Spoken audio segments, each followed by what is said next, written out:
नाही नाही, तुला मी त्यावेळेला सांगेन की एवढं काहीच केलं प्रियांकासाठी नाही. काय ठेवलंय मी मनात. आणि खरंच मी म्हणजे असं कोणासमोर सारखं प्रियांका प्रियांका हा प्रियांका तर मी करतेच. माझ्या सुनेसमोर, सून नाही माझी मुलगी आहे काय? हा, हा, ती. आणि हा. माझ्या ह्या नाते मी सगळ्यांना सांगते की ही त्या दिवशी बारकी काय बोलली मोठी, अगं बघ बघ तुझ्या प्रियांका खमकरच्या गळ्याला काय झाले. म्हणलं अगं तिची मान लचकली. म्हणजे इथपर्यंत आमचं घरात संवाद होतो तुझ्याबद्दल घरातलं एक असल्यासारखं. फॅमिलीमध्ये. आता हा व्हिडिओ मला खूप आवडतो आणि तो व्हिडिओ सारखा बघत रात्रीची पण रात्री मी व्हिडिओ 11 वाजता बघत होते. तर प्रियांका म्हणते झोपा नाही, प्रियांका झोपली असेल अहो तुझी.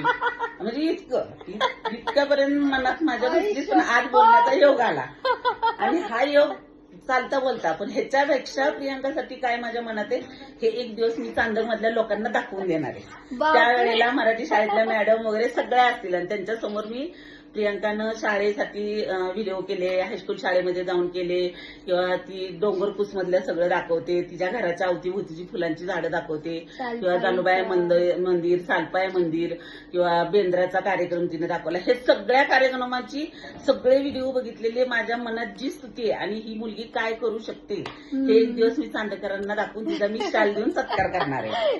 ती वेळ यावी अशी माझी गणपती चरणी प्रार्थना आहे. आणि गणपतीनं लवकरात लवकर ही वेळ आणावी अशी माझी प्रार्थना आहे त्याच्यासमोर. खूप खूप खूप खूप प्रेम तुमचं